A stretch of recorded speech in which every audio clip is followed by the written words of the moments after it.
पाकिस्तान में अमूमन सितंबर अक्टूबर में, इसी तरह फरवरी मार्च अप्रैल में डेंगू मच्छर का बहुत जोर हो जाता है और मच्छर मार स्प्रे का इतना लोग इस्तेमाल करते हैं कि अमूमन मार्केट में ये शॉर्ट हो जाते हैं। बाजार के स्प्रे बहुत मुज़र सेहत होते हैं, खासकर बच्चों और सांस के मरीजों के लिए। आंटी नफीसा का बयान किया हुआ ज़बरदस्त मच्छर मार स्प्रे का नुस्खा मैं आज आपसे शेयर कर रही हूँ। अगर मेरी वीडियोस अच्छी लगी तो लाल सब्सक्राइब को क्लिक कर दें, साथ में ये जो बेल का आइकॉन है इसको क्लिक कर दें। इसको क्लिक करने से आपको मेरी हर नई वीडियो का नोटिफिकेशन सबसे पहले फ्री में मिलेगा। बिस्मिल्लाहिर्रहमानिर्रहीम जी। मच्छर मार स्प्रे तैयार करने के लिए 3 कप पानी एक पैन में डाल देंगे।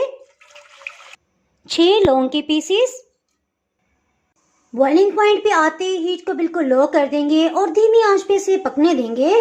तकरीबन 17 से 18 मिनट हो गए हैं बिल्कुल लो हीट पे इसे बॉयल होते हुए, और पानी का रंग आप देख सकते हैं ये थोड़ा पीला सा ब्राउनिश सा हो गया है। अब टाइम आ गया है इसमें फ्रेश लीमू के पत्तों को शामिल करेंगे। लीमू के पत्तों को अगर इस तरह से लिया जाए तो एक मुट्ठी भर के हैं, और अगर काउंट किया जाए तो ये तकरीबन 28 से 30 पत्ते हैं। चूल्हे की आंच को बिल्कुल लो रखेंगे ताकि धीरे धीरे इसका अर्क पानी में शामिल हो। तकरीबन 15 से 20 मिनट मजीद गुजर चुके हैं और पानी का रंग सब्जी माइल हो गया है। इस स्टेज पे हीट को ऑफ कर देंगे। नेक्स्ट स्टेप में पत्तों को छान लेंगे। ये रूम टेम्परेचर पे आ गया है।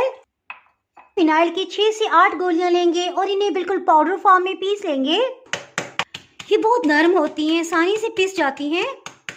फिनाइल के पाउडर को इसमें शामिल कर देंगे। इसमें 2 बड़े खाने वाले चम्मच डिटोल शामिल कर देंगे। बच्चों वाले घर के लिए ये स्प्रे तो बहुत ही बेस्ट है। इसे अच्छी तरह से मिक्सअप कर देंगे। इसके अलावा घर में हर्मल गूगल की धुनी भी दें। क्यारी के किनारों पे मिट्टी के तेल का छिड़काव कर दें। इससे इंशाल्लाह मच्छर खत्म हो जाएंगे।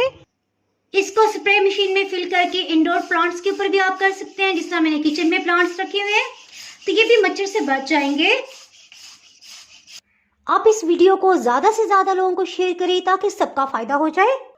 इसके साथ ही जनाब, अगर आपने मेरा चैनल अभी तक सब्सक्राइब नहीं किया तो फटाफट से चैनल को सब्सक्राइब कर दें। बेल आइकन प्रेस करना बहुत ही ज़रूरी है। इसके बाद आपको मेरी नई अपलोड होने वाली वीडियो का नोटिफिकेशन नहीं मिल पाएगा। तो आओ में याद रखें, वीडियो लाइक और शेयर करना बिल्कुल भी ना भूलिएगा। इसके साथ ही मैं इजाज़त चाहती हूँ। अल्लाह हाफिज़।